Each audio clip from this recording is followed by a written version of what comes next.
Ils assurent, une série documentaire de podcasts de la CARSAT Bourgogne-Franche-Comté.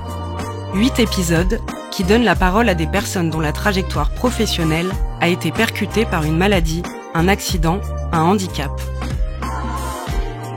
Ils assurent, 3e épisode, à la rencontre de Florent de Liège, chauffeur routier de 34 ans, déclaré inapte à la suite d'un accident du travail. Accompagné par le service social, la caisse primaire d'assurance maladie et les partenaires du maintien en emploi, Florent de Liège nous raconte comment il est passé des béquilles à la vie d'étudiant pour construire son avenir et celui de sa famille. Florent de Liège, papa d'une petite fille et en concubinage. Conducteur routier depuis 12 ans, la plupart du temps de nuit. Des accidents de camion, c'était pas mon premier. C'était le très gros accident, là. Je roulais de nuit quand ça s'est produit, il était 1h du matin, quoi, grosso modo. Ça a été un face-à-face avec un autre véhicule.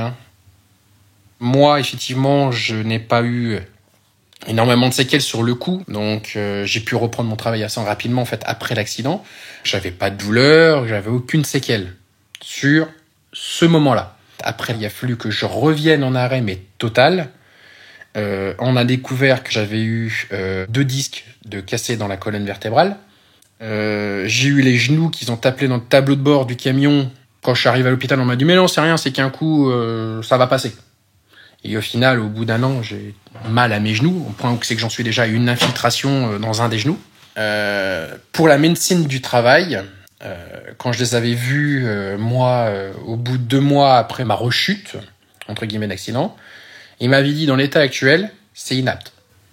J'entends inapte. À un métier que je porte dans mon cœur, que j'adore mon métier. Déprime. Grosso modo, c'est déprime, c'est qu'est-ce que je vais faire ?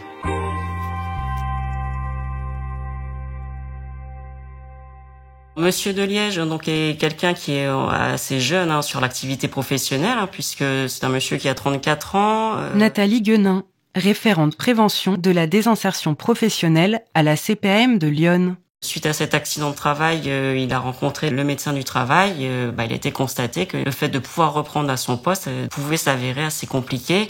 Et là, justement, se pose la question d'inaptitude au poste et comment faire pour éviter cette inaptitude. La prévention de la désinsertion professionnelle, c'est effectivement la possibilité d'accompagner nos assurés lorsqu'il y a une problématique de santé pour lesquelles ils sont en arrêt de travail, donc soit en maladie, soit en accident de travail ou maladie professionnelle. Il y a un risque d'inaptitude, on peut les accompagner pour leur proposer éventuellement des formations ou des dispositifs qui leur permettent de voir un peu comment voir leur avenir s'ils ne peuvent pas rester à leur poste. Monsieur de Liège étant assez volontaire et avec une entreprise aussi qui le suit, Monsieur de Liège voulait se former sur un poste de responsabilité avec justement une ouverture sur un nouveau poste dans l'entreprise.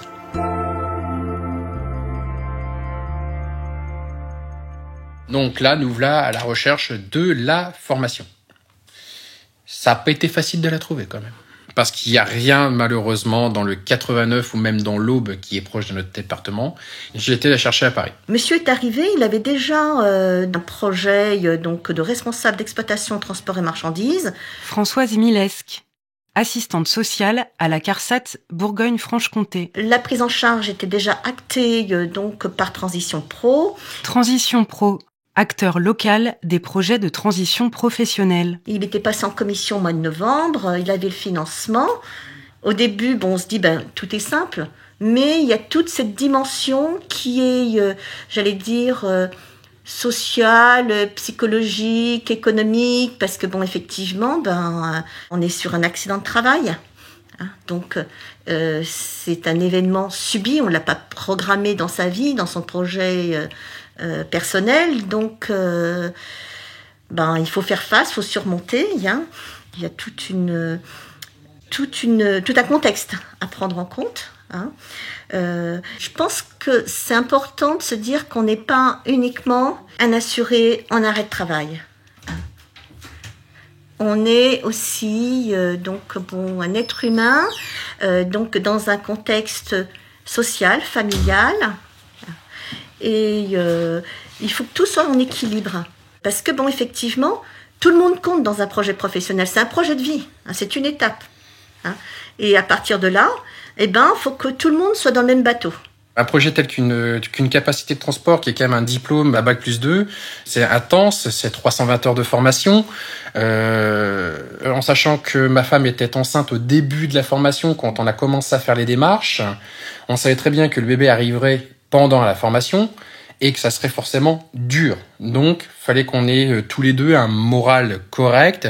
Elle a pu me soutenir dans des moments de faiblesse, parce que pendant la formation, j'en ai eu, forcément. Au bout d'un moment, on se met à douter sur certains trucs. Au bout d'un mois et demi, vous êtes déjà pas mal fatigué ou quoi que ce soit. Vous voyez qu'il y a encore un mois et demi à subir derrière, plus après les examens. Faut que ça rentre vraiment dans un projet familial, parce que sinon, au bout d'un moment, on n'y arrive pas, on perd quelqu'un. Au niveau de notre commission d'action sanitaire et sociale, par rapport à la prévention de la désinsertion professionnelle, on n'aide pas que sur la formation. On peut aider aussi par rapport aux freins qui pourraient être être là pour faire cette formation. Donc ça peut être sur une aide pour le transport. On peut aussi proposer une aide par rapport à des repas, puis aussi par rapport à du matériel. Parce qu'on se rend compte aussi que pour certaines formations, il est nécessaire pour les personnes d'avoir, par exemple, du matériel informatique. Donc, nous, on peut aussi proposer une aide à la location du matériel. Alors, bien évidemment, à chaque fois, on demande des justificatifs pour voir s'il y a une nécessité, quelles sont les demandes financières, etc. Mais voilà, il y a une vraie volonté d'aider en fait nos assurés pour pouvoir accéder en fait et faire pleinement cette formation. Monsieur de Liège, sa formation était prise en charge totalement, donc là-dessus, il rencontrait pas de soucis pour financer sa formation. Par contre, Monsieur de Liège étant de Lyon, il y avait quand même un déplacement à effectuer tous les jours quasiment pour se rendre à cette formation. Et donc c'est cette problématique de déplacement qui a été soulevée. Il a pu obtenir une petite prise en charge par rapport à l'employeur. Après, il y avait quand même un montant qui restait à sa charge. Et donc, il y a eu une demande faite auprès de la Caisse d'assurance maladie et de la Commission d'action sanitaire et sociale pour l'aider justement par rapport à ce petit reste à charge. Au final, on a juste le carburant en fait qui nous a coûté de la maison à la gare de Sens. Ça nous a soulagé financièrement. Donc il y a quand même un crédit immobilier à gérer, il y a quand même une personne de plus à la maison. Une personne de plus à la maison qui change aussi les choses là-dessus. Il y a quand même pas mal de trucs.